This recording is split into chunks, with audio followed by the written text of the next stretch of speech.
कैसे हैं आप सभी लोग। मेरा नाम है जयदीप आमेटा और आज हम बात करने वाले हैं सेंटर ऑफ मास के बारे में।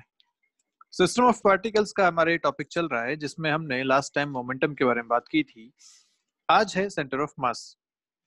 देखिए, सेंटर ऑफ मास बेसिकली उस पूरे ऑब्जेक्ट का वो पॉइंट है या एक सिस्टम ऑफ पार्टिकल्स का वो पॉइंट है जहां पे आप उन सारे पार्टिकल्स को या उस पूरे ऑब्जेक्ट को कॉन्सेंट्रेटेड मान सकते हैं, उस पूरे मास को उस एक पॉइंट पे कॉन्सेंट्रेटेड मान सकते हैं। ऐसा पॉइंट कहलाता है सेंटर ऑफ मास। अब किसी भी पॉइंट को मान लें ऐसा तो नहीं है, तो क्या कंडीशन होनी चाहिए?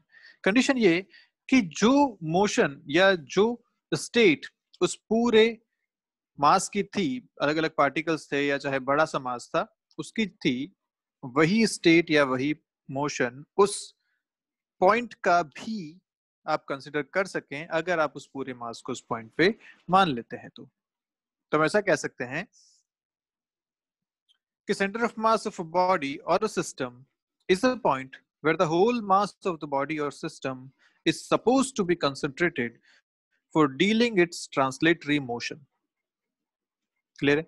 तो अगर बहुत सारे, मान लीजिए ऐसा मासेस रखे हुए हैं, मान लो कि एक मास यहाँ, एक यहाँ, एक वहाँ, एक वहाँ, ऐसे बहुत सारे मासेस रखे हुए हैं और अपना एक कोऑर्डिनेट सिस्टम है, ये एक्स है, ये वाई है, ऐसा एक कोऑर्डिनेट सिस्टम बना रखा है और अपने कोऑर्डिनेट की पोजीशंस भी गिवन है। इसकी पोजीशन r1 है, लेट्स से ये मास m1 है, m2, m3, ऐसे बहुत सारे मासेस आपको गिवन है।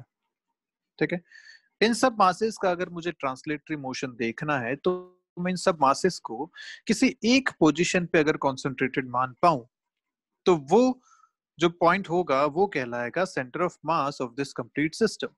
तो लेट्स से मैं कहता हूं कि इन सबको मैं अगर इस पोजीशन पे कॉन्सेंट्रेटेड मान लूं तो ये जो पॉइंट कहलाएगा ये कहलाएगा सेंटर ऑफ मास, और ये जो पोजीशन कहलाएगी ये कहलाएगी RCM, या ये जो पॉइंट है ये कहलाएगा centre of mass of this complete system. In 6 masses का M1 से M6 तक अगर मैं इन सबको मिला के एक जगह में रखूं, इस पॉइंट पे रख दूं, तो अभी तक जो इस पूरे सिस्टम का मोशन था वैसा का वैसा मोशन मुझे इस एक पॉइंट का भी मिल जाएगा।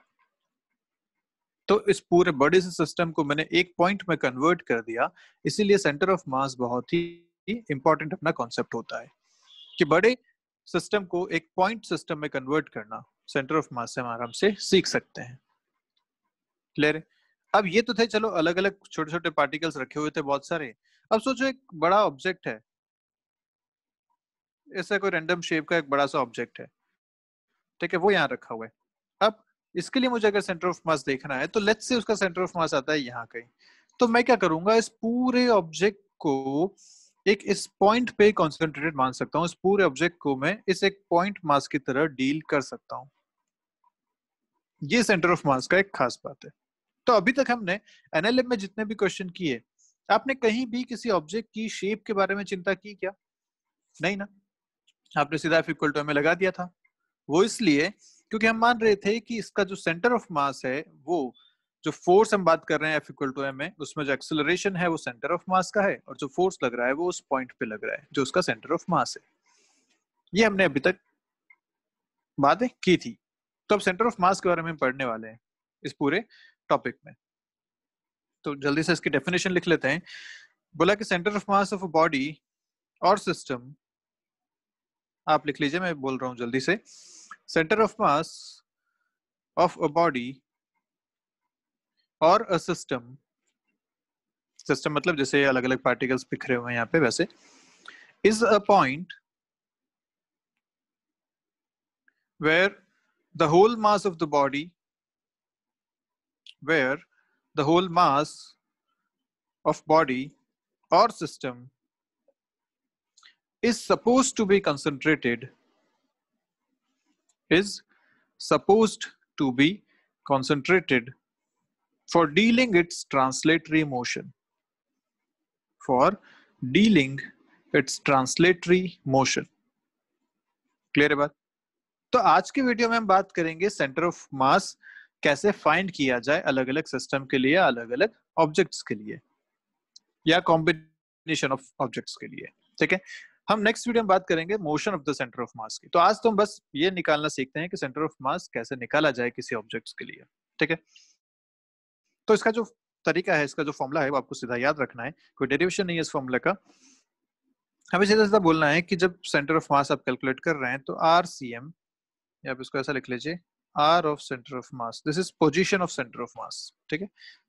तो R C M is given by m1r1 plus m2r2 plus ऐसे जितने भी पार्टिकल्स हैं उन सब का हम ये सम करेंगे, divided by m1 plus m2 plus m3, ऐसा अप टू mn। जितने भी मासेस वहां रखे हुए हैं अलग अलग पोजीशंस पे, हम उनका प्रोडक्ट करेंगे ऊपर मास और पोजीशन का, और नीचे टोटल मास लिखेंगे, ठीक है। ऊपर जो लिखा गया है इसे बोलते हैं मास मोमेंट, इसे क्या बोलते हैं, मास मोमेंट। जो ऊपर लिखा गया मतलब मास इनटू डिस्टेंस, बेसिकली ये लिखा जाता है मास मोमेंट को। तो ये तो खैर एक टर्म है, अभी हमें बस ध्यान रखना है मास मोमेंट मतलब मास इनटू डिस्टेंस, जहां लिखा हो वो मास मोमेंट होता है। तो m1 जहां रखा हुआ है पोजीशन r1, ये उसका मास मोमेंट हो गया। तो सब सारे मास मोमेंट को हमने ऐड किया वेक्टोरिकली, डिवाइडेड बाय सारे मासेस का सम किया। तो इसे मैं अगर ऐसा लिखना चाहूँ तो ये भी लिख सकता हूँ, r centre of mass is nothing but equal to summation of m i r i, ऐसे लिख सकते हैं, divided by total mass m। क्या यही हो गया ये? देखिए ध्यान से, summation M I R I, इसका मतलब आई एक वेरिएबल है, 1 2 3 कोई भी वैल्यू ले सकता है। तो समेशन मतलब ऐसे सारे फैक्टर्स को ऐड करना। तो आई की जगह मैं 1 डालता हूं तो क्या बनेगा, m1r1, 2 डाला m2r2, 3 डाला m3r3, इन सबको सम किया तो क्या ऊपर वाली टर्म बन गई, ये तो लिखा है m1r1 plus m2r2 plus m3r3 ऐसा लिखा हुआ है, डिवाइड बाय टोटल मास, नीचे सारे मासेस का सम किया हुआ है, इसको मैंने लिख लिया कैपिटल एम से। तो ये होता है सेंटर ऑफ मास की पोजीशन का फॉर्मूला। ध्यान रखना है, बहुत ही इंपॉर्टेंट ये फॉर्मूला है, ठीक है। ये हो गया पोजीशन इन वेक्टर फॉर्म। अगर मुझे कोऑर्डिनेट्स देखने हैं, एक्स वाई कोऑर्डिनेट, तो मैं सीधा सीधा इनको लिख सकता हूं, coordinates of the centre of मास, इसको मैं COM लिखूंगा सेंटर ऑफ मास को, centre of mass will be, अब अगर पोजीशन पता है तो हमें पता है कि r लिखा जाता है x प्लस वाई से, एक्स आई कैप प्लस वाई जे कैप से। तो अगर मैं r की जगह x डाल दूं तो मुझे x कोऑर्डिनेट मिल जाएगा सेंटर ऑफ मास का, जिसको लिखते हैं सेंटर ऑफ XCM। ये लिखा जाएगा 1/m समेशन ऑफ MIXI, जितने भी पार्टिकल्स उन सबके x कोऑर्डिनेट का यहाँ पे अपने बात कर ली। ऐसे अगर y सेंटर ऑफ मास चाहिए तो आप r की जगह यहाँ पे y डाल दीजिए, समेशन MIYI। और ऐसे ही अगर आपको ZCM चाहिए, Z coordinate of centre of मास, तो लिखा जाएगा समेशन ऑफ MIZI। ये आपका आ जाएगा कोऑर्डिनेट्स। ये भी बहुत इंपॉर्टेंट फॉर्मूला है, ध्यान रखा जाएगा, ठीक है। तो मतलब बेसिकली लिखा क्या हुआ है, ये एक्स कोऑर्डिनेट अगर लिखना है तो m1x1 प्लस m2x2 प्लस ऐसा जितना भी है divided by m1 plus m2 plus m3, ऐसा ये आपका फॉर्मूला यहाँ पे बेसिकली लिखा हुआ है फॉर XCM। ऐसे YCM m1y1 plus m2y2 plus m3y3 जितने भी मासेस हैं वो divide by m1 plus m2 plus m3। ऐसे थर्ड लिखा गया है m1z1 plus m2z2 plus m3z3 divide by m1 plus m2 plus m3। Formulas बहुत इंपॉर्टेंट है, हम एज इट इज ये याद रखने हैं, ठीक है, पक्की बात। चलिए, तो इस पे बेस्ड अगर मैं कुछ बातें करूं, एक छोटा सा एग्जांपल अपन देखते हैं। चलिए,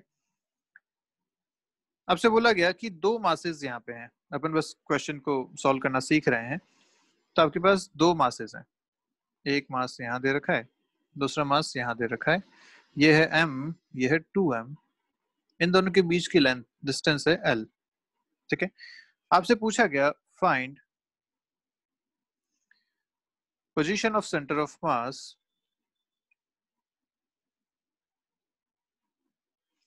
of these two particle system, of these, या अब लिख लीजिए, of two particle system, of two particle system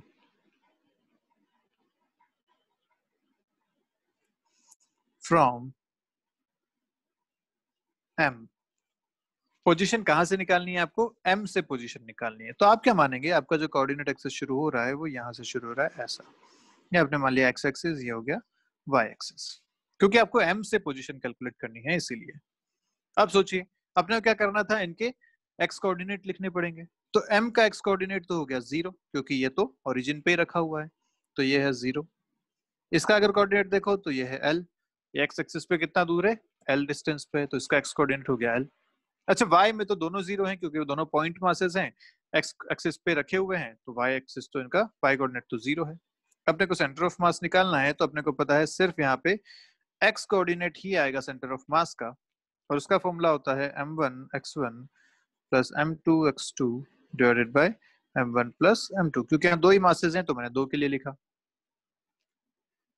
m1 कितना है, स्मॉल m, x1 उसका x कोऑर्डिनेट कितना है 0, m2 कितना है 2m, उसका x कोऑर्डिनेट कितना है l।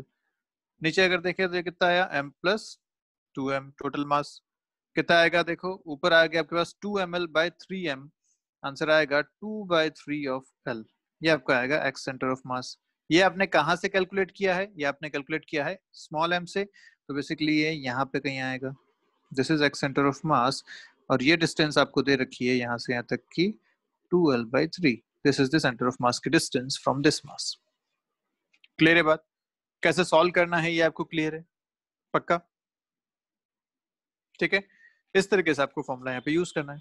अच्छा सोचो यहाँ पे एक तीसरा मास और ऊपर भी रख देते, तो अब अपन तीनों का y कोऑर्डिनेट भी लिखते और y एक्सियम भी निकालते। ऐसे क्वेश्चन भी अपन आगे करेंगे। तो ये तो गई एक छोटी सी बात करते हैं सेंटर ऑफ मास के बारे में कुछ और स्पेशल बातें, कि भाई पहली बात तो ये सेंटर ऑफ मास के बारे में बात कर रहे हैं। पहली बात तो ये कि जिस पॉइंट पे सेंटर ऑफ मास है, जैसे आपने यहां देखा सेंटर ऑफ मास आपको कहां मिला, इस पोजीशन पे जहां एक्सियम लिखा हुआ है ना, this position is for centre of मास। क्या यहाँ पे फिजिकली कोई मास रखा हुआ है? क्या यहाँ पे फिजिकली कोई मास रखा हुआ है? नहीं भाई, m मास यहाँ रखा हुआ है, 2m मास यहाँ रखा हुआ है, फिजिकली यहाँ तो कोई मास था ही नहीं। लेकिन फिर भी क्या सेंटर ऑफ मास यहाँ मिला है? यस। तो बात ध्यान क्या आई, सेंटर ऑफ मास जिस पॉइंट पे है उस पॉइंट पे फिजिकली कोई मास हो भी सकता है, नहीं भी हो सकता है, इसके बारे में कुछ भी कहा जाना मुश्किल है।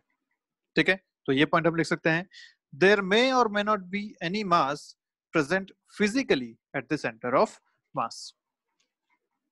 क्लियर है बात? देयर मे और may not be any mass present physically at the centre of mass. ठीक है, चलिए दूसरा पॉइंट अगर देखें, पहला पॉइंट मैं लिख लेता हूं, चलिए, देयर मे और मे नॉट बी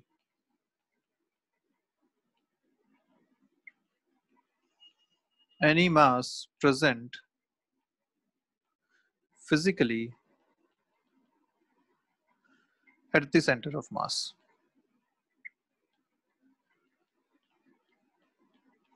दूसरी बात,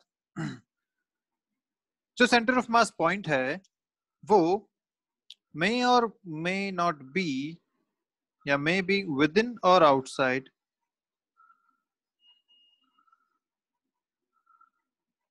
द बॉडी। इसका मतलब ये कि जो सेंटर ऑफ मास का पॉइंट आया है वो बॉडी के अंदर भी हो सकता है और बाहर भी हो सकता है। कैसे? जैसे एक ट्रायंगुलर आपके पास शेप की बॉडी है, ये पूरी बॉडी ऐसे पूरी भरी हुई है ना, शीट काट ली मार लिया आपने कहीं से, इसका जो सेंटर ऑफ मास आएगा वो यहाँ कहीं आएगा। तो क्या सेंटर ऑफ मास वाला पॉइंट बॉडी के अंदर है? बिल्कुल है, दिख पा रहा है हमें, इस बॉडी के अंदर है। पर सोचिए इस बार बॉडी आपके पास कुछ ऐसी है, ऐसा एक एल शेप की बॉडी है। इस बॉडी के लिए अगर मैं सेंटर ऑफ मास निकालता हूं तो सेंटर ऑफ मास आएगा यहाँ पे कहीं। क्या ये सेंटर ऑफ मास इस बॉडी से बाहर है? बिल्कुल है, पक्की बात। और ऐसे ही एक रिंग के लिए अगर मैं बात करूं, एक रिंग अगर मैं बना लेता हूं, यूनिफॉर्म रिंग है, तो इसका जो सेंटर ऑफ मास आएगा वो सेंटर ऑफ मास इसके सेंटर पे आता है, इसके ज्योमेट्रिकल सेंटर पे आता है। तो इसका सेंटर ऑफ मास आएगा यहाँ पे। क्या ये बॉडी के अंदर है? बॉडी के अंदर है, लेकिन क्या इस जगह पे कोई फिजिकली मास प्रेजेंट है? नहीं, हॉलो है वहां पे। तो ये सारी बातें ध्यान रखनी है कि वो जो सेंटर ऑफ मास वाला पॉइंट है वो बॉडी से बाहर भी हो सकता है, अंदर भी हो सकता है, उस जगह फिजिकल मास हो भी सकता है, नहीं भी हो सकता है, इस बारे में कोई भी कहना ऐसा जनरल परसेप्शन नहीं बना सकते, बॉडी टू बॉडी ये बात डिपेंड करेगी। ठीक है, पक्की बात। तीसरी बात, इसकी जो पोजीशन है वो बॉडी की शेप पे डिपेंड करती है। Its position depends on the shape of the body. तो हमें इस डायग्राम में दिख भी रहा है, सबके लिए अलग अलग पोजीशन पे है। और हम देखेंगे भी कि कौन सी बॉडी के लिए, कौन सी शेप के लिए कहाँ पे इसका सेंटर ऑफ मास आता है, वो सारी बातें हम आगे करने वाले हैं। ठीक है, अच्छा सोचो कोई ऑब्जेक्ट अगर ऐसा है, जैसे ये हमने बात करी थी इस फॉर्मूला में, ये फॉर्मूला आपने यूज किया पॉइंट मासेस के लिए कि बहुत सारे पॉइंट मासेस अलग अलग पोजीशन पे रखे हुए हैं, जैसा आपने इस डायग्राम में देखा, फर्स्ट डायग्राम में। तो आपने इसका सेंटर ऑफ मास बता दिया कि आप इस तरीके से आराम से बता सकते हैं, X coordinate, Y coordinate, Z coordinate भी इस तरीके से आराम से लिख सकते हैं, क्योंकि यहाँ सारे मासेस अलग अलग पोजीशन पे रखे हुए हैं, डिफरेंट डिफरेंट इनका लोकेशन है। पर सोचिए अगर ऐसा हो कि ये ऑब्जेक्ट जो है आपके सामने रखा हुआ है, ये भी पूरा सॉलिड ऑब्जेक्ट है इस तरीके से, अब इसका मुझे अगर सेंटर ऑफ मास निकालना है तो कैसे कैलकुलेट करेंगे? अगर आप इसमें पॉइंट मासेस बनाने जाओ तो इसमें तो infinite number of point masses हैं, हर जगह पे हैं पॉइंट मासेस, उन सबको आप सम कैसे करोगे? ऐसा है ना, क्या करना चाहिए? हमें सम करना है। तो सम जब इनफाइनाइट टर्म्स का करना होता है तो क्या इंटीग्रेशन, इसी को बोला था हमने, छोटे छोटे बहुत सारे पार्ट्स का समेशन, इसी को इंटीग्रेशन बोला गया था। तो हमें यहाँ पे इंटीग्रेशन मेथड यूज करना पड़ेगा। इंटीग्रेशन कैसे करेंगे? तो हम इस पूरे ऑब्जेक्ट में से एक छोटा सा पोर्शन उठाएंगे जिसको बोलेंगे इसका मास है डीएम। क्या इसका मास है? डीएम। डी याद है, छोटी सी चीज को डिनोट करने के लिए आता था। तो एक छोटा सा इसमें से पार्टिकल उठाया, उसका मास है डीएम। अगर मैं इस डीएम के लिए पोजीशन वाइज लिख सकूं, इसकी पोजीशन अगर आर है, तो मैं क्या लिखूंगा इस फॉर्मूला के हिसाब से, जहां सम कर रहे हो आप, मैं लिखूंगा इंटीग्रल डीएम इंटू आर। देखो मास की जगह, समेशन की जगह पहले इंटीग्रल लगाया, मास की जगह डीएम लिखा और आर की जगह आर आया, डिवाइडेड बाय टोटल मास। ये इसका आएगा centre of mass for an extended object. तो ये भी आप साथ में लिख सकते हैं। एक एक्सटेंडेड ऑब्जेक्ट अगर है, मतलब अलग अलग पार्टिकल्स वहां पे नहीं है, पूरा एक मास है, एक पूरा शेप का ऑब्जेक्ट है, उसके लिए अगर मुझे सेंटर ऑफ मास निकालना है तो उसका तरीका होता है ये कि हम एक छोटा सा एलिमेंट कंसिडर करेंगे। उस छोटे से एलिमेंट के लिए पहले हम सेंटर ऑफ मास उस एलिमेंट का लिखेंगे, इंटीग्रल डीएम आर, देन हम वहां से इंटीग्रल डीएम आर करके डिवाइड बाय टोटल मास करके total centre of mass calculate करेंगे।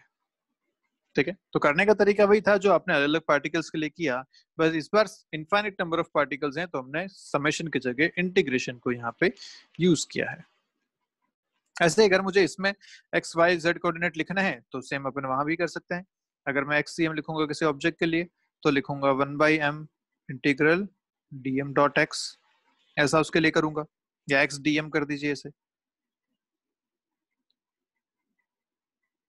ऐसे अगर y सेंटर ऑफ मास लिखूंगा तो उसमें लिख के लिखूंगा इंटीग्रल y dm कर दूंगा। जैसे अगर z सेंटर ऑफ मास लिखूंगा तो लिखूंगा 1/m इंटीग्रल z dm। तो ये सारी बातें भी बहुत इंपॉर्टेंट है, ये भी आपको याद होना चाहिए। तो अगर अलग अलग पॉइंट मासेस आपको दे रखे हैं तब तो आप आसानी से ये फॉर्मूला यूज कर सकते हैं, लेकिन अगर एक ऑब्जेक्ट पूरा एक्सटेंडेड ऑब्जेक्ट दे रखा है तो आपको इंटीग्रेशन मेथड यूज करना पड़ेगा। तो जैसे ये क्वेश्चन हमने जो अभी किया, इस क्वेश्चन में आपको दो पॉइंट मासेस अलग अलग दे रखे हैं, एक पॉइंट मास यहाँ दे रखा है, एक पॉइंट मास यहाँ दे रखा है, तो आपने बड़ी आसानी से ये फॉर्मूला यूज कर लिया एक सेंटर ऑफ मास वाला और अपना आंसर बता दिया। लेकिन आगे जो क्वेश्चन आएंगे उसमें हम ऑब्जेक्ट्स के बारे में भी बात करेंगे कि मान लीजिए एक रॉड दे दी, उस रॉड का बताइए सेंटर ऑफ मास कहाँ पे। तो एक रॉड में तो बहुत सारे नंबर ऑफ छोटे छोटे पॉइंट्स होंगे, छोटे छोटे मासेस होंगे, उन सबके लिए इंटीग्रेशन मेथड यूज करना ही पड़ेगा। ठीक है, तो चलेंगे उस पर आगे चलेंगे। फिलहाल हम सेंटर ऑफ मास के बारे में बात कर रहे हैं। हमने 3 पॉइंट्स देखे कि भाई सेंटर ऑफ मास जिस पॉइंट पे है वहां फिजिकली कोई मास हो भी सकता है, नहीं भी हो सकता है। दूसरी बात, वो बॉडी के बाहर भी हो सकता है, अंदर भी हो सकता है। और तीसरी बात, जो सेंटर ऑफ मास है वो बॉडी की शेप पे डिपेंड करता है। ठीक है, क्लियर? चौथी बात जो मैं कर रहा हूं यहाँ पे वो ये है कि for a given shape it depends on the distribution of mass with in. For a given shape it depends on distribution of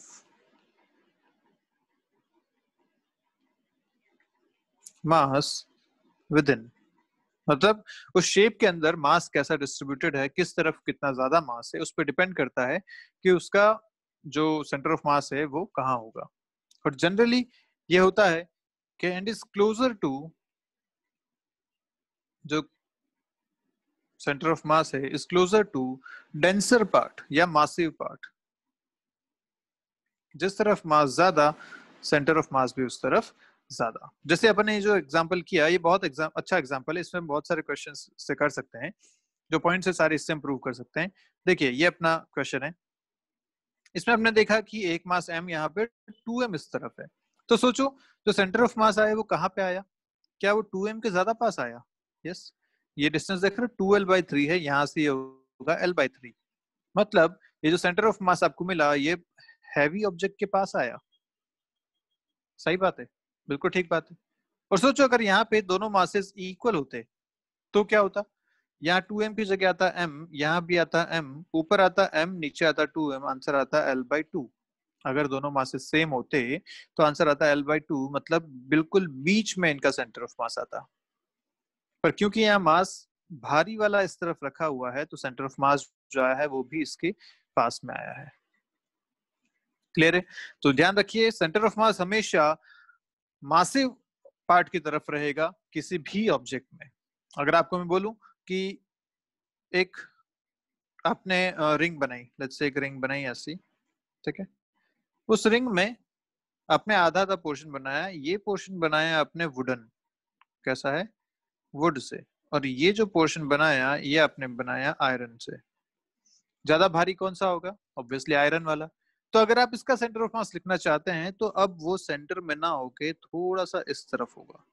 ये इस पूरे ऑब्जेक्ट का सेंटर ऑफ मास होगा. सेंटर ऑफ मास हमेशा भारी ऑब्जेक्ट की तरफ या भारी मास की तरफ शिफ्ट हो जाता है. तो जो पार्ट हैवी है, जो मासिव है, उस तरफ सेंटर ऑफ मास रहेगा. तो इस बार सेंटर ऑफ मास सेंटर में ना रह के थोड़ा सा साइड में इस तरफ रहेगा. क्लियर है बात? ये पॉइंट क्लियर? हमेशा जिस तरफ मास ज्यादा, सेंटर ऑफ मास भी उस तरफ ज्यादा. ठीक है. फिफ्थ जो पॉइंट है वो ये कह रहा है कि for symmetrical bodies having homogeneous distribution of mass, अगर सिमेट्रिकल बॉडी है जैसे रिंग, सिलेंडर, स्फीयर, ये सारी सिमेट्रिकल बॉडीज हैं. Symmetrical body having homogeneous mass distribution. Homogeneous mass distribution मतलब हर जगह का मास इक्वली डिस्ट्रीब्यूटेड है. कहीं कोई ज्यादा मास से ऐसा नहीं है कि इस पूरे स्फीयर में अगर बात करें तो ये ज्यादा भारी है या इधर हल्का है, ऐसा नहीं. होमोजेनियस डिस्ट्रीब्यूशन मतलब हर एक पोर्शन का मास इक्वल है, ऐसा आप मान सकते हैं. हर एक छोटा छोटा पोर्शन उठाओ तो सबके मास बराबर मिलेगा. बराबर डिस्ट्रीब्यूशन आपने मटेरियल का कर रखा है. तो अगर सिमेट्रिकल बॉडी है और होमोजेनियस मास डिस्ट्रीब्यूशन है तो इसका जो सेंटर ऑफ मास है coincides with centre of symmetry और geometrical centre. Then centre of mass coincides मतलब सेम पोजीशन पे होता है, coincides विद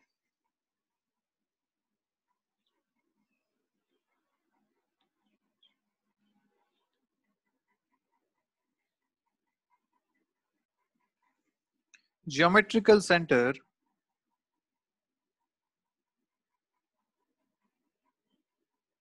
या ऐसे और क्या कह सकते हैं, सेंटर ऑफ सिमेट्री और centre of symmetry.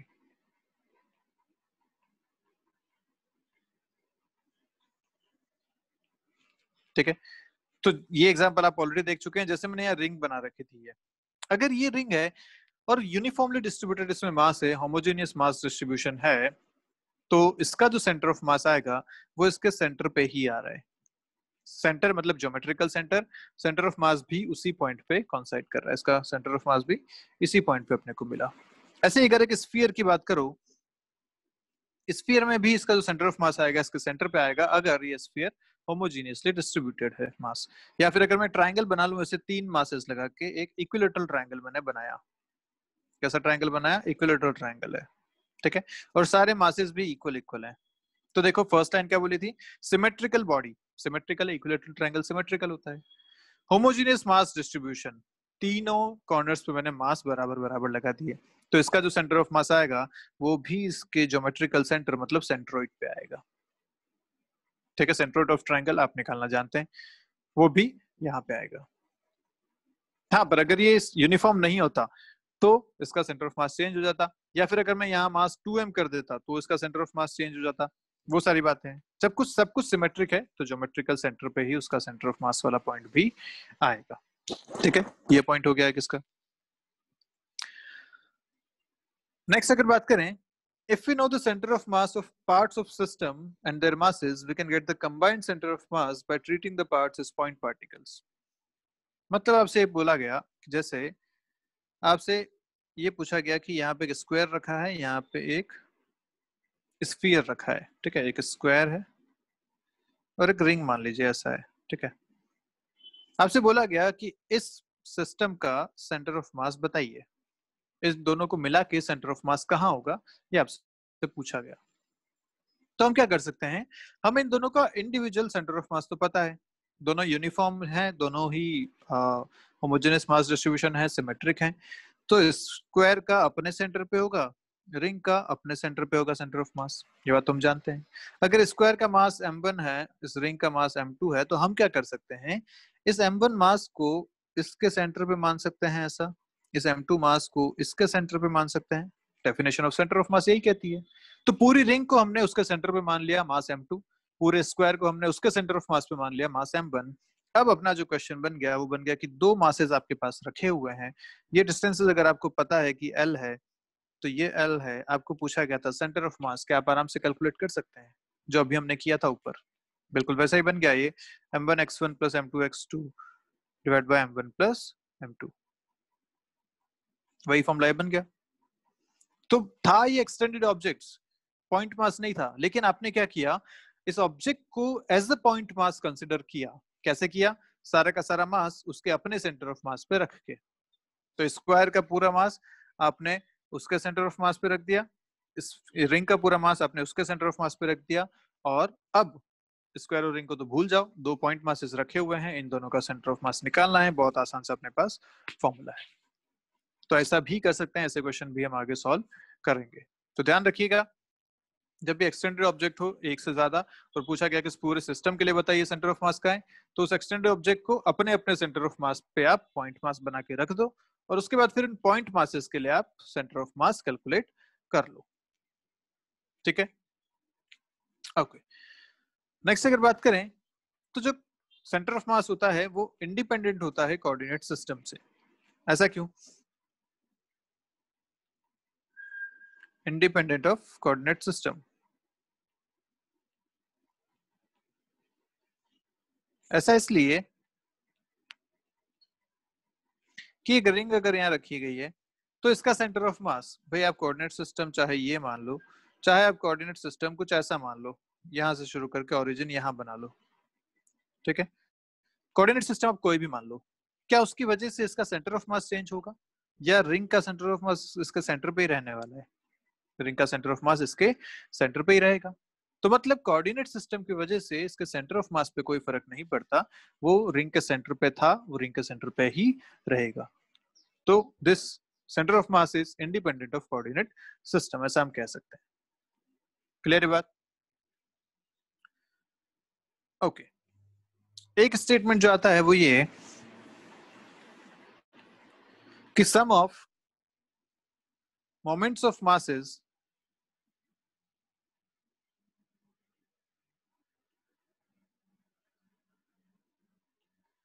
of a system about its center of mass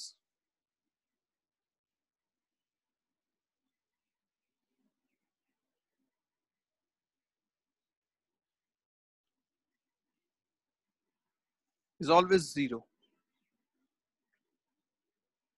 ये क्या बोला? तो देखो अपन सीधा सा हिसाब ये मानते हैं कि अपन ने मान लिया किसी एक सिस्टम ऑफ पार्टिकल्स के लिए, अगर ऐसा बात करें, बहुत सारे मासेस यहाँ रखे गए हैं, इनके लिए अगर मैं मानता हूं कि इनका जो सेंटर ऑफ मास है वो ओरिजिन पे है, कहाँ पे है, ओरिजिन पे, ठीक है, तो मैं क्या बोलूंगा, RCM इज नथिंग बट 0,0, ये हो गया इनका RCM। ठीक है, इसमें कोई दिक्कत वाली बात नहीं है। अगर RCM 0 है तो मैं बोल सकता हूँ ना कि अगर RCM पोजिशन वेक्टर इज 0 तो हमें पता है कि जो सेंटर ऑफ मास की डेफिनेशन आती है वो क्या आती है, 1/m समेशन ऑफ MIRI, और ये है RCM which is equal to 0। अगर ऐसा है तो मैं बोल सकता हूँ कि summation of MIRI is equal to 0। ये बात ऊपर स्टेटमेंट में लिखी गई है।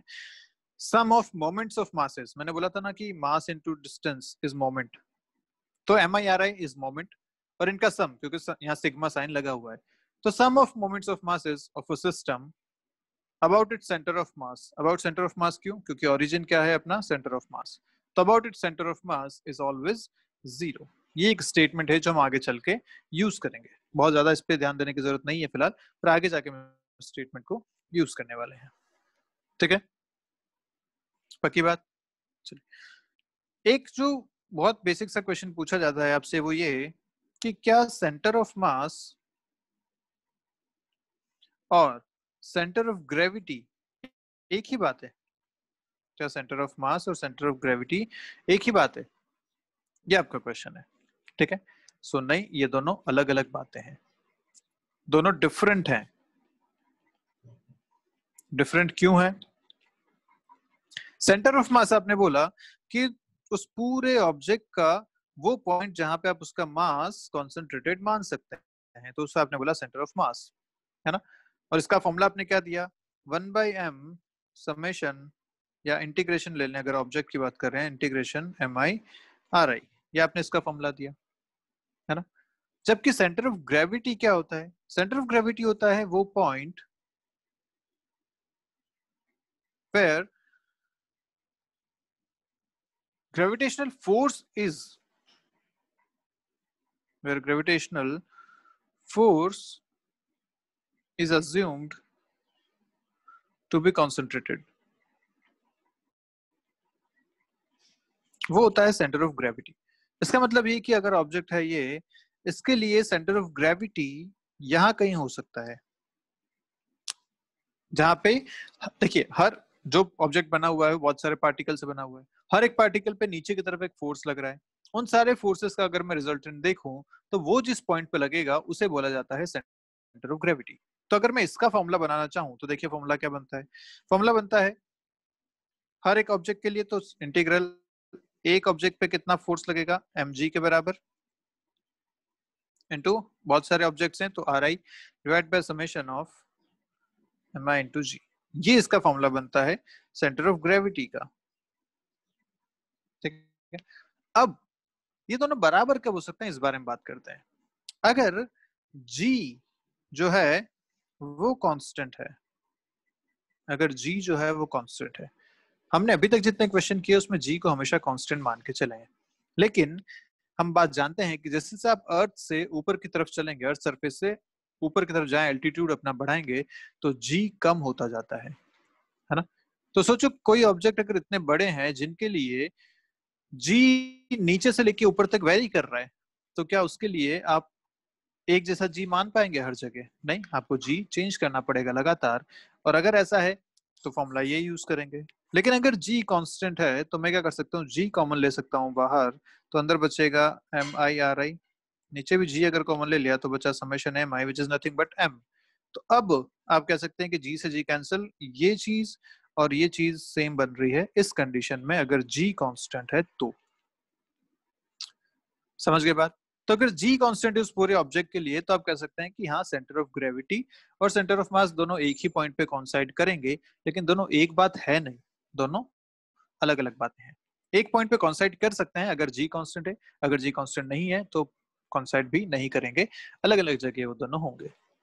तो जैसे आप मान लीजिए अपना एक घर बना हुआ है, घर में अगर मैं यूनिफॉर्म मास डिस्ट्रीब्यूशन मानता हूँ तो उसके लिए सेंटर ऑफ मास जिस पॉइंट पे है, सेंटर ऑफ ग्रेविटी भी उसी पॉइंट पे होगी, क्योंकि जी बहुत वेरी नहीं करता घर की हाइट पे। लेकिन सोचो एक माउंटेन है, बड़ा ऊंचा पहाड़ है, उसके लिए सेंटर ऑफ मास जहां होगा सेंटर ऑफ ग्रेविटी उससे थोड़ा सा नीचे होगा। ऐसा क्यों? क्योंकि ऊपर चलते चलते जी कम हो रहा है, जी वेरी कर रहा है, तो उसके लिए सेंटर ऑफ ग्रेविटी आप बिल्कुल उस पॉइंट पे नहीं रख सकते जहां सेंटर ऑफ मास है। सेंटर ऑफ ग्रेविटी थोड़ा सा नीचे की तरफ होगा सेंटर ऑफ मास से। क्लियर है बात? तो दो अलग अलग बातें हैं ये। सेंटर ऑफ ग्रेविटी जहां सारा ग्रेविटेशनल फोर्स हम मान सकेंगे लग रहा है, सेंटर ऑफ मास जहां सारा मास कॉन्सेंट्रेट मान सकते हैं। अगर जी कांस्टेंट है तो दोनों कॉन्साइड कर जाएंगे, जी कांस्टेंट नहीं है तो दोनों अलग अलग होंगे, सेंटर ऑफ ग्रेविटी थोड़ा सा नीचे होगा।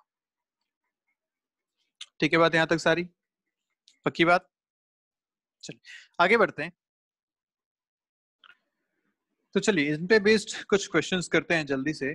देखिए एक क्वेश्चन जो अपन ने किया था, फिर से मैं उसको ले रहा हूँ। हमने क्या बोला था कि दो पॉइंट मासेस रखे हुए हैं, एक मास m1 है, दूसरा मास m2 है। इस बार उसको थोड़ा जनरलाइज फॉर्म में लेते हैं क्योंकि बहुत इंपॉर्टेंट है। दो मास वाला l डिस्टेंस पे रखा हुआ है। इसके लिए आपको पूछा गया calculate the position of centre of mass of a system consisting of two particles of mass m1 and m2 separated by a distance l apart from m1। इस बार भी आपको m1 से ही पूछा गया है कि बताइए सेंटर ऑफ मास कहाँ होगा। तो अगर m1 से पूछा गया तो मेरे को पता है ये x एक्सिस में मान सकता हूँ क्योंकि पूरा का पूरा एक ही एक्सिस पे है, तो x कोऑर्डिनेट ही आएगा, y और z तो 0 0 होंगे इसके। सेंटर ऑफ मास अगर मुझे निकालना है तो फॉर्मूला अपने को याद है, xcm equal to m1 x1 plus m2 x2 divided by m1 plus m2। ये फॉर्मूला था। अब क्योंकि अपने को m1 से पूछा गया है तो मैं m1 को ओरिजिन मान लेता हूँ, दिस इज द ओरिजिन। तो इसका लिए जो x1 हो गया वो हो गया 0 और x2 इसकी जो पोजीशन देखी जाए x एक्सिस पे वो हो गई l लेंथ पे है ओरिजिन से। तो ये अपन यहाँ रखते हैं, ये हो जाएगा m1 into 0 plus m2 into l divided by m1 plus m2 मतलब सेम m1 प्लस m2। ये आपको मिल गया xcm। अगर फाइनली फॉर्मूला देखें तो आता है m2l by m1 plus m2। Formula बहुत इंपॉर्टेंट है, ये ध्यान रखना है आपको फॉर टू पार्टिकल्स। देखें यहाँ पे आपको m1 से कैलकुलेट करना था ना, तो ऊपर क्या आया आपके पास m2, आपको कैलकुलेट करना था m1 से, फॉर्मूला में ऊपर आ रहा है m2। ठीक है बात, ध्यान रखेंगे जहां से कैलकुलेट करते हैं उसके अपोजिट वाला मास आप फॉर्मूले में ऊपर लिखेंगे। m1 से कैलकुलेट करना था, फॉर्मूला में अपने ऊपर m2 लिखा है। क्लियर है बात, ये बहुत ही इंपॉर्टेंट बात है, ध्यान रखनी है। अब इससे रिलेटेड और बातें, इनका जो y सेंटर ऑफ मास आएगा वो 0 आएगा, z सेंटर ऑफ मास आएगा वो भी 0 आएगा, क्योंकि अगर आप x y z एक्सिस पे इसको बनाएं इस तरीके से तो देखिए एक पार्टिकल यहाँ रखा हुआ है, एक पार्टिकल यहाँ रखा हुआ है, इनका सेंटर ऑफ मास आया यहाँ पे कहीं, तो इसका सिर्फ x कोऑर्डिनेट ही आ रहा है ना, x सेंटर ऑफ मास से मिल पा रहे हैं। ये ना तो y एक्सिस में कहीं है ना ही z एक्सिस में कहीं पे है, ये सिर्फ और सिर्फ x एक्सिस में है। तो y और z इन दोनों का 0 0 है, इस सेंटर ऑफ मास का y और z दोनों ही 0 है। ठीक है, अब हम इसके बारे में और बात करते हैं कि अगर इसी एग्जाम्पल के बारे में if m1 equal to m2 हो जाए तो क्या हो जाएगा, देखो फॉर्मूला xcm हो जाएगा m into L divide by m plus m, ऐसा विच इज l बाई 2। तो यहाँ से क्या मिला जो हम बात पहले भी कर चुके थे कि अगर ये हो गया तो centre of mass is at the middle of the line joining of the two particles. अगर दोनों मासेस बराबर हैं तो सेंटर ऑफ मास इन दोनों को जोड़ने वाली लाइन पे बिल्कुल मिड में होगा। क्लियर है, तो सिस्टम ऐसा हो जाएगा, ये मास m ये मास भी m, तो इसका सेंटर ऑफ मास अब आप लिखेंगे तो बिल्कुल सेंटर पे आएगा यहाँ पे, this is point centre of mass point. ये डिस्टेंस भी l/2 होगी, ये डिस्टेंस भी l/2 होगी। तो क्या ये वैसा ही हो गया कि मासेस सिमेट्रिकली डिस्ट्रीब्यूटेड हैं? यस, जब सिमेट्रिकल हैं, होमोजेनियस हैं, तो बिल्कुल बीच में इनका सेंटर ऑफ मास इनके ज्योमेट्रिकल सेंटर पे आएगा। क्लियर? अगर हम ऐसा बोलें इसको तो यहां से आप देख पा रहे हैं कि जो ये x सेंटर ऑफ मास आया वो आया m2l के बराबर। अगर मैं उस तरफ से डिस्टेंस लेता तो मैं डिस्टेंस क्या लिखता, अगर मैं m2 से डिस्टेंस लिखता तो मैं क्या लिखता, l माइनस दिस डिस्टेंस, तो आता m1l bye m1 plus m2। मतलब अब यहाँ से ऐसा कह सकते हैं कि जब दो पार्टिकल्स इस तरीके से रखे गए हैं और उनका मुझे सेंटर ऑफ मास अगर निकालना है तो लेट्स से ये पोजीशन आ रही है कहीं सेंटर ऑफ मास की, और ये डिस्टेंस अगर मैं बोलूं कि ये डिस्टेंस अगर r1 है और ये डिस्टेंस अगर r2 है, मतलब position of centre of mass m1 के हिसाब से r1 आ रही है और m2 के हिसाब से अगर r2 आ रही है, तो बोल सकता हूं कि m1 by m2 is equal to r2 by r1। Inverse proportionally ये अपने पास रेशियो आता है। ठीक है, m1 by m2 equal to r2 by r1। ठीक है, ओके। तीसरी बात अगर इसमें बोले जाए ये ठीक है, चलिए यहाँ तक काफी है टू मास सिस्टम के लिए। पहली बात तो ये बात कर ली हमने कि आपको जिस मास से निकालना है उसका अपोजिट मास ऊपर फॉर्मूला में यूज करना है, पहली बात। दूसरी बात, अगर दोनों मासेस इक्वल हैं तो एकदम सेंटर में अपना इसका सेंटर ऑफ मास मिलेगा। तीसरी बात, अगर आप दोनों से इसकी पोजीशन देखते हैं, सेंटर ऑफ मास यहाँ कहीं है, M2 से ये R2 पे है और M1 से ये R1 पे है, ये दोनों मिला के टोटल लेंथ L हो ही रहा है, तो हम बोल सकते हैं कि ये जो पोजीशन इनकी आ रही है R1 और R2, ये इनवर्स रेशियो में होती है M1 और M2 के। ठीक है, तो आप सीधा सीधा ये भी कह सकते हैं, अगर आपको पूछा गया हो कि दो मासेस रखे गए हैं, आपको बोला दो मासेस हैं, एक 2 kg का, एक 4 kg का या 5 kg का, आपको बोला गया कि जो सेंटर ऑफ मास है वो इससे 5 सेंटीमीटर पे है, तो बताइए इससे वो कितनी दूरी पे होगा। ठीक है, ये आपका क्वेश्चन है। सेंटर ऑफ मास अगर M1 से 5 सेंटीमीटर पे है तो M2 से वो कितना दूर होगा। तो अपने को पता है M1 by M2 is equal to R2 by R1, तो लिखा जा सकता है M1 is 2, ये है 5, R2 आपको कैलकुलेट करना है और R1 भी है आपका 5। ठीक है, तो आप सीधा लिख सकते हैं यहाँ से R2 मिलेगा आपको 2 सेंटीमीटर के बराबर। और ठीक है, बात ठीक भी है, 5 kg है, भारी है, भारी के पास होना चाहिए, 2 सेंटीमीटर पे है। क्लियर? अगर आपसे R2 ना पूछ के पूछते कि बताइए इन दोनों के बीच की डिस्टेंस कितनी है, L कितना है, तो L के लिए क्या करते भाई, R1 plus R2 is your answer, यही तो इन दोनों के बीच की डिस्टेंस है। तो कितना हो जाता, 5 + 2 7 सेंटीमीटर इन दोनों के बीच की डिस्टेंस है, ये आपका आंसर आ जाता। तो ध्यान रखिएगा, क्वेश्चन किसी भी टाइप के बन सकते हैं, हमें सारी चीजें यहाँ पे याद रहनी चाहिए। ठीक है, अगला क्वेश्चन देखते हैं। अगला क्वेश्चन आपसे कह रहा है कि इस बार आपको 3 मासेस दे रखे हैं, 3 पॉइंट मासेस गिवन है, एक यहाँ पे है, एक ऐसा है और एक ऐसा है, ऐसे 3 पॉइंट मासेस गिवन है, और आपको जो कोऑर्डिनेट सिस्टम भी दे रखा है वो भी ऐसा ही है, ये कोऑर्डिनेट सिस्टम है, कोऑर्डिनेट एक्सिस है, एक्स एक्सिस और वाई एक्सिस, ऐसा आपको गिवन है। ठीक है, ये जो मास यहाँ पे है इसको पॉइंट सी बोल रखा है, दिस इज 3 kg। ये पॉइंट ए है, यहाँ पे जो मास रखा हुआ है 1 kg, और ये पॉइंट है बी, यहाँ पे जो मास रखा हुआ है ये है 2 kg। ऐसा आपको सब कुछ गिवन है। ठीक है, आपको जो डिस्टेंसेस दे रखी हैं, बोला गया locate the centre of mass of a system of particles of mass 1 kg, 2 kg and 3 kg situated at the corners of an equilateral triangle of the size b। इनके जो आपको ट्रायंगल की लेंथ दे रखी है, इक्विलेटरल ट्रायंगल दे रखा है, तो सब लेंथ बराबर होंगी, बी बी बी के बराबर ये सारी लेंथ है, ये आपको बोल रखा है। पूछा इस सिस्टम के लिए बताइए सेंटर ऑफ मास की पोजीशन क्या है। पोजीशन पूछेगी मतलब एक्स कोऑर्डिनेट वाई कोऑर्डिनेट दोनों ही अपने को यहाँ पे बताने हैं।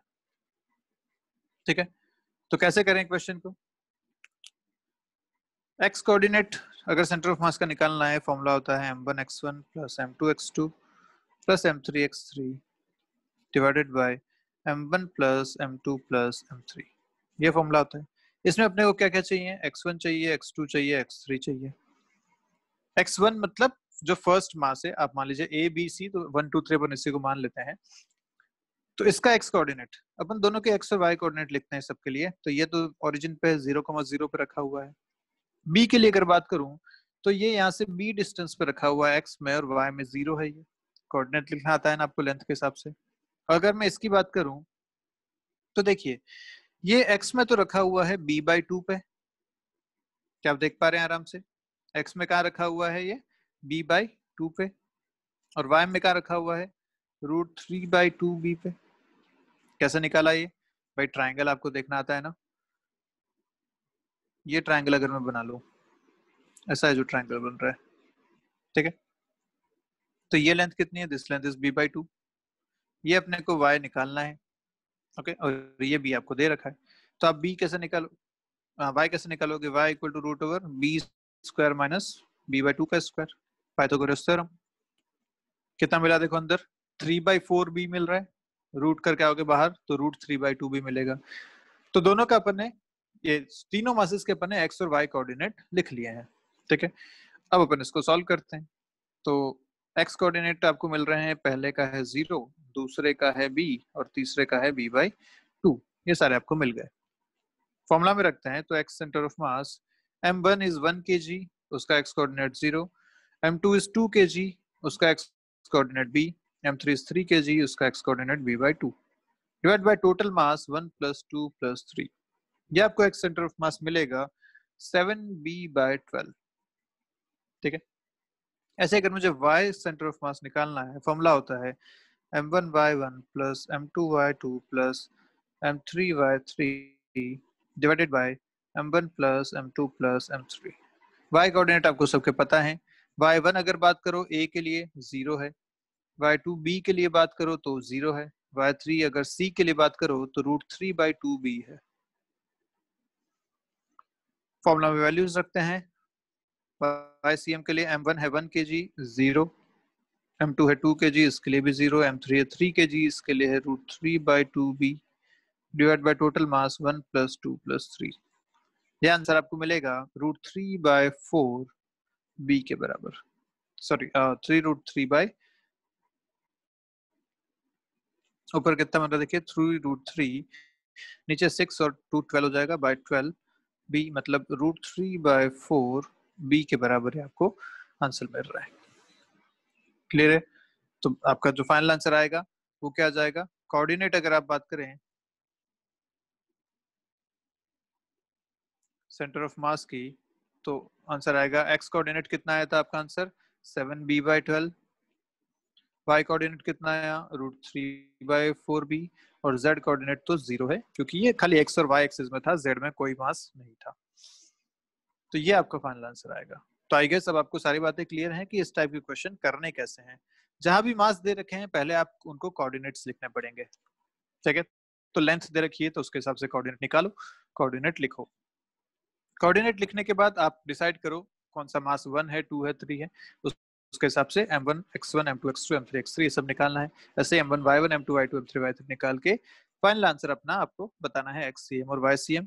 ये दोनों आपके कोऑर्डिनेट आ गए, x कोऑर्डिनेट और y coordinate of the centre of mass. Final answer आप इस तरीके से अपना लिख सकते हैं।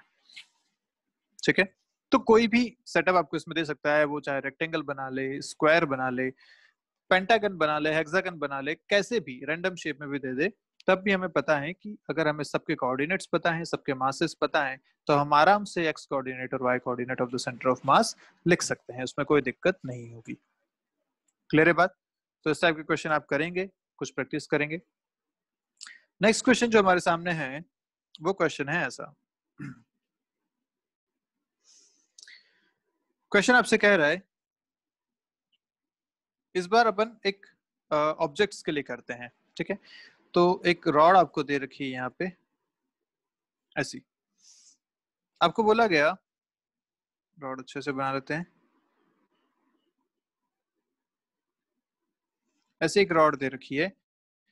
इस रॉड के लिए आपसे पूछा गया कि भाई अगर ये आपका ओरिजिन वाला सिस्टम है, ये x एक्सिस है, ये y एक्सिस है, और आपको बोला कि अगर इस रॉड का जो एरिया है वो a है, क्रॉस सेक्शन एरिया जो है इसका वो a है, इसकी जो टोटल लेंथ है वो l है, तो बताइए इसके लिए सेंटर ऑफ मास की लोकेशन क्या होगी। ठीक है, टोटल मास दे रखा है इसका m, टोटल लेंथ दे रखी है l, क्रॉस सेक्शन एरिया दे रखा है a के बराबर। ठीक है, या एरिया अगर नहीं भी दिया होता तो भी अपना काम चल जाएगा यहाँ पे। तो चलिए मास और दे रखा है m और लेंथ दे रखी है l, इसका बताइए सेंटर ऑफ मास कहाँ होगा। तो रॉड है, यूनिफॉर्मली डिस्ट्रीब्यूटेड मास है, सिमेट्रिक ऑब्जेक्ट है और यूनिफॉर्म डिस्ट्रीब्यूशन मास है। कहाँ होना चाहिए सेंटर ऑफ मास? इसके बिल्कुल ठीक सेंटर पे सेंटर ऑफ मास आना चाहिए, यहाँ पे। क्लियर है बात? कोई इसमें डाउट वाली बात नहीं है। पर हम इसको प्रूव करते हैं ताकि इससे मिलते जुलते जो आगे वाले क्वेश्चंस हैं वो हम आसानी से कर पाए। अब इसको सॉल्व करने का तरीका क्या है वो देखते हैं। तो भाई आपने ये रॉड बना ली यहाँ पे एक, ठीक है, इसके लिए आपको सेंटर ऑफ मास कैलकुलेट करना है। तो हम क्या करते हैं, बहुत ध्यान से सुनेगा तरीका, आगे हर जगह भी तरीका यूज आने वाला है। इस टॉपिक के बाद अब जितने टॉपिक्स आएंगे उन सब में ये तरीका यूज होगा, तो बहुत ध्यान से देखिएगा इन सम अदर फॉर्म, लेकिन तरीका यही है इंटीग्रेशन का। तो ध्यान रखिए कैसे करना है। हमें सबसे पहले हमने क्या बोला था, अगर एक यूनिफॉर्म ऑब्जेक्ट आता है तो उसके लिए अगर सेंटर ऑफ मास मुझे निकालना है तो मैं क्या करूंगा, integral X D M by integral D M, ये अपना तरीका था, फॉर्मूला है ना। अब इसको कैसे किया जाएगा, सोचो ध्यान से। पहले मुझे निकालना है डीएम। डीएम क्या है? मास ऑफ अ स्मॉल एलिमेंट, एक बहुत छोटे से एलिमेंट का मास। अब वो एलिमेंट कैसा कंसीडर किया जाए ये डिपेंड करता है कि आपके पास ऑब्जेक्ट कैसा है, ठीक है। तो यहाँ पे ऑब्जेक्ट अपने पास है एक रॉड, तो मैं यहाँ जो एलिमेंट कंसीडर करूंगा वो कंसीडर करूंगा ऐसा। मैं यहाँ से किसी भी एक रैंडम एक्स डिस्टेंस पे एक dx लेंथ का एक एलिमेंट मैं कंसिडर करता हूँ, ठीक है। ये एलिमेंट जो है वो इतना छोटा है कि मैं इसे एक पॉइंट मास की तरह ट्रीट कर सकता हूँ। ये एलिमेंट इतना छोटा है कि मैं इसे एक पॉइंट मास की तरह ट्रीट कर सकता हूँ। क्लियर है बात? अब इसका मास जो है वो डीएम है और वो हमें लिखना है। कैसे लिखा जाए? तो यहाँ पे अगर देखें तो अपने को टोटल मास पता है, टोटल लेंथ पता है, और ये भी बोला गया है कि यूनिफॉर्म मास डिस्ट्रीब्यूशन है। तो मैं बोल सकता हूँ कि अगर एल लेंथ पे जो मास है वो है m, अगर एल लेंथ के ऑब्जेक्ट का मास m है तो 1 यूनिट लेंथ के ऑब्जेक्ट का मास कितना होगा? m/l। यूनिटरी मेथड पढ़ा है ना आपने 9th में। अगर एल लेंथ का मास है m तो यूनिट लेंथ का मास होगा m/l। तो ये dx लेंथ का जो मास होगा, जो एलिमेंट की लेंथ है, उसका मास कितना होगा? m/l into dx। Unitary method पढ़ा हुआ है ना। 10 रुपए में 5 चॉकलेट, 1 रुपए में 5/10 चॉकलेट्स, तो 5 रुपए में 5/10 इंटू 5 चॉकलेट्स आता है ना सबको। वही तरीका है यहाँ पे। तो ये आपको मिल गया dm। इस dx लेंथ का मास जो है वही आपका है dm। अब dm निकालने का तरीका हर जगह अलग अलग होगा। ये रॉड थी, यहाँ पे हमने जो मास लिया, यहाँ जो हमने एलिमेंट लिया वो dx लेंथ का एलिमेंट लिया, इस लेंथ के लिए हमने मास निकाल लिया। अब अपने को इंटीग्रेशन करना है। तो अगर मुझे x सेंटर ऑफ मास निकालना है तो लिखा जाएगा इंटीग्रल x dm। x तो लिख लिया एज इट इज, dm की जगह ये वैल्यू डालता हूँ m/l dx divided by integral dm m/l dx। Clear है यहाँ तक बात? अब अपने को लगानी पड़ेगी इसकी लिमिट कि ये जो x आपने लिया है वो कहाँ से कहाँ तक वेरी करता है, ठीक है। तो आपने बोला था कि ये पोजीशन है ओरिजिन की पोजीशन और ये इसकी टोटल लेंथ है l, ठीक है। तो सोचिए ये जो x आपने शुरू किया उसको कहां से कहां तक ले सकते हो? x यहां से शुरू हो रहा है, मतलब ओरिजिन से x इक्वल टू 0 से शुरू हो रहा है। कहां तक जा सकता है मैक्सिमम ये ऑब्जेक्ट, कहां तक है? x आप यहां तक ले सकते हो, इस पोजीशन तक। ये लेंथ कितनी है? l के बराबर। तो x की जो आप लिमिट लगाएंगे वो x की लिमिट लगेगी 0 से l तक, क्योंकि ऑब्जेक्ट पूरा इस 0 से l के बीच में आ रहा है। ओरिजिन से शुरू होके एल लेंथ, ये ऑब्जेक्ट है, एक्स जो शुरू होगा वो 0 से ओरिजिन से एल लेंथ तक वेरी कर सकता है। तो आपकी लिमिट आएगी 0 से एल तक। इंटीग्रेट करते हैं तो देखो m/l ऊपर से कांस्टेंट है, इंटीग्रेशन से बाहर आ जाएगा। अंदर बचा इंटीग्रल x dx 0 से l तक। नीचे कर देखें तो यहाँ भी m/l, क्योंकि कांस्टेंट है, मास और लेंथ दोनों कांस्टेंट है, बाहर आ गया। अंदर बचा इंटीग्रल dx, ये भी 0 से l तक। इंटीग्रेट करते हैं m/l कैंसिल हो चुके हैं दोनों तरफ से। x का इंटीग्रेशन होता है x²/2, लिमिट लगेगी 0 से l तक। dx का इंटीग्रेशन होता है x 0 से l तक। लिमिट लगाते हैं, अपर लिमिट पहले रखी जाती है l²/2, लोअर लिमिट रखेंगे तो मिलेगा 0। ऐसे नीचे upper limit l, lower limit 0, answer आ रहा है l/2। एक l² से एक l कैंसिल हो जाएगा, आंसर आया l/2। x सेंटर ऑफ मास जो आपको मिला वो मिला l/2। ये बात तो हम पहले भी जानते ही थे, तो कोई खास बात नहीं है, पर ये इस तरीके से प्रूव किया जाता है।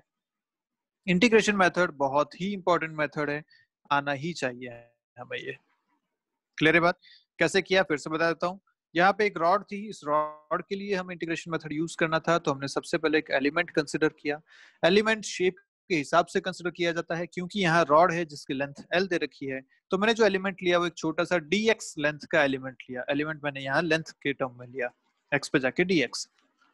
उस dx का मास निकालने के लिए मैंने यूनिटरी मेथड यूज किया, क्योंकि टोटल मास मुझे पता है, टोटल लेंथ मुझे पता है, तो उस dx लेंथ का मास भी मैं निकाल सकता हूँ, दैट इज dm। और वही हमें इंटीग्रेशन में यूज करना है, integral x dm by integral dm। तो इंटीग्रल x dm जब आप कर रहे हैं तो डीएम की जगह आपने वो जो अपना इक्वेशन बनाई है वो रखी, डीएम की जगह m/l dx रखा, इंटीग्रेट किया और अपना फाइनल आंसर आपने यहाँ पे बताया। क्लियर है बात पक्के से? ठीक है, तो अब इसको एक क्वेश्चन और करते हैं जो इसका थोड़ा सा वेरिएबल है, इससे थोड़ा सा चेंज होता है वो क्वेश्चन। वो क्वेश्चन कैसा है देखो। क्वेश्चन आपको बोल रहा है कि ऐसा ही एक आपको रॉड दे रखी है, ठीक है। इस बार आपको बोला गया कि find it centre of mass of this object, of this rod, if density of the rod varies with x as rho equal to rho naught x। ये आपको दे रखा है। इस बार रॉड की डेंसिटी जो है वो वेरी कर रही है इस तरीके से केजी पर मीटर की टर्म में। क्या है? केजी पर मीटर्स की टर्म में। ये आपको दे रखा है।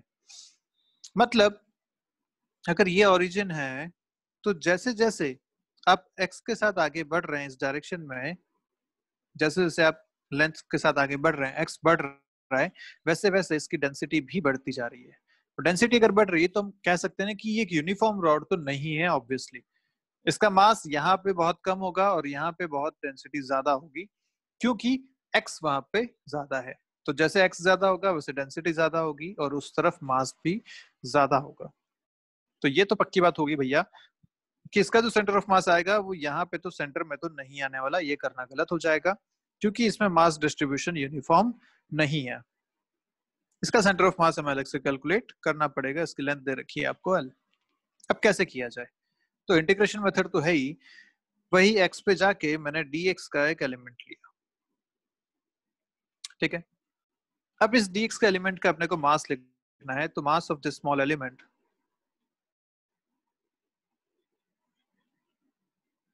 mass of this small element of length dx, इसको बोला गया dm। कैसे निकालेंगे?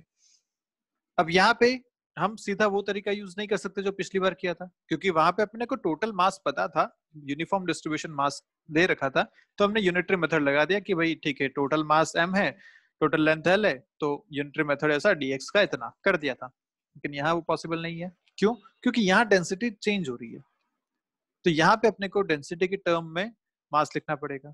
और देखिए डेंसिटी आपको दे रखी है केजी पर मीटर में, मतलब मैं इस डेंसिटी में अगर लेंथ को मल्टीप्लाई करूं तो मुझे मास मिलेगा। ये बात आप यूनिट से देख पा रहे हैं। अगर इस केजी पर मीटर में मैं मीटर को मल्टीप्लाई कर दूं तो मुझे केजी मिलने वाला है, मतलब डेंसिटी इंटू लेंथ यहाँ मुझे मास देगा। तो बस ये अपना आंसर आ गया, मतलब मास आ गया density into length dx। Rho into dx, ये आपको उस dx लेंथ के एलिमेंट का मास मिलेगा, डेंसिटी इंटू लेंथ। तो dm कितना मिल रहा है? रो की जगह मैं डाल सकता हूँ रो नॉट x dx। ये आपको मिला dm। क्लियर है बात? करने का तरीका समझ में आया? डेंसिटी इंटू लेंथ, ये मिल गया आपको उस एलिमेंट का मास। अब अपने को निकालना है xcm which is integral x dm divide by integral dm। ये फॉर्मूला था। रखते हैं वैल्यूज। इंटीग्रल x dm की जगह रखता हूँ रो नॉट x dx, ये हो गया dm, divided by integral dm rho naught x dx। Limit कहां से कहां तक? फिर से वही बात, ओरिजिन से शुरू होके L लेंथ तक अपना पूरा ऑब्जेक्ट चल रहा है, तो लिमिट लगेंगे 0 से L तक। लिमिट इधर ना लगा के यहाँ लगा देते हैं, 0 से L तक अपनी सारी लिमिट्स यहाँ पे लगने वाली है x पे, ठीक है। क्योंकि x वेरी कर रहा है, dx आया ना, तो वेरी कौन कर रहा है? x। x कहां से कहां तक? पूरा ऑब्जेक्ट जिसमें समा जाए, पूरा ऑब्जेक्ट जहाँ की लिमिट से वो ऑब्जेक्ट 0 से शुरू होकर L तक जा रहा है, तो x की लिमिट 0 से L तक अपन इसमें यूज करेंगे। कितना आंसर आएगा? तो ये आएगा, देखिए ऊपर इंटीग्रेट करते हैं, रो नॉट एक कांस्टेंट है बाहर आ गया, अंदर बचा integral x square dx, x और x 0 से L तक। नीचे आएगा रो नॉट बाहर, इधर आया x dx 0 से L तक। इंटीग्रेट करें, रो नॉट कैंसिल हो गया, एक्स स्क्वायर का इंटीग्रेशन होता है x³ बाय 3, लिमिट है 0 से L तक, x का इंटीग्रेशन होता है एक्स स्क्वायर बाय 2 0 से l तक। देखिए लिमिट रखेंगे तो l क्यूब बाय 3 ऊपर बनेगा और नीचे बन रहा है l स्क्वायर बाय 2। एक l स्क्वायर से l स्क्वायर कैंसिल, आंसर आपके पास आएगा l by 6, sorry 2l by 3, l by 6 नहीं, 2l by 3 is your answer. Clear बात? ये आपको मिला x coordinate of centre of mass 2l by 3। और देखो ध्यान से, आपने ओरिजिन से ही कैलकुलेट किया था ना x, तो जो सेंटर ऑफ मास का कोऑर्डिनेट मिला वो 2l बाय 3 डिस्टेंस में मिला, मतलब यहाँ कहीं आ रहा है centre of mass. This is the centre of mass at a distance of 2l by 3। और बिल्कुल सही बात है, हमने पहले ही बोला था कि इस तरफ जो है ये भारी है क्योंकि डेंसिटी ज्यादा है, इस तरफ ये हल्का है क्योंकि डेंसिटी कम है, और सेंटर ऑफ मास हमेशा भारी की तरफ होता है। तो इस बार ये एग्जैक्ट सेंटर में ना होके थोड़ा सा इस तरफ शिफ्ट हो गया है, देख पा रहे हो? तो रॉड अगर बिल्कुल यूनिफॉर्म थी जैसा पिछले केस में था, एकदम l बाय 2 आंसर आया था, बिल्कुल सेंटर में आया था, लेकिन इस बार रॉड इस तरफ भारी है तो सेंटर ऑफ मास भी इस तरफ शिफ्ट हो चुका है। क्लियर है? तो हर एक क्वेश्चन अलग अलग तरीके से डील होगा, हमें बस ये बेसिक फॉर्मूला याद होना चाहिए, integral x dm by integral dm, this is the basic formula. अब यहाँ पे आपको dm निकालना है, एक एलिमेंट लेना है। अब वो dm निकालने का तरीका भी अलग होगा, एलिमेंट भी अलग होगा, according to the object, according to the situation. तो अगर एक रॉड है तो आप इस तरीके से इसको सॉल्व करेंगे, x पे जाके dx का एलिमेंट लेंगे और इस तरीके से dm आप कैलकुलेट कर सकते हैं। क्लियर है सारी बात? पक्का? और भी क्वेश्चन हम इस पे आगे करेंगे, पर फिलहाल इस वीडियो को यहीं खत्म करते हैं। मिलते हैं नेक्स्ट क्लास में, बात करेंगे कुछ और क्वेश्चंस की। सेंटर ऑफ मास अभी थोड़ा लंबा चलेगा, कैलकुलेट करेंगे कुछ और ऑब्जेक्ट्स के सेंटर ऑफ मास, लिस्ट बनाएंगे एंड देन आगे चलेंगे फिर मोशन ऑफ सेंटर ऑफ मास पे कुछ और वीडियोस के बाद। ठीक है, तो चलिए मिलते हैं, तब तक के लिए बाय बाय। पढ़ते रहिए, कोई डाउट है तो पूछिए।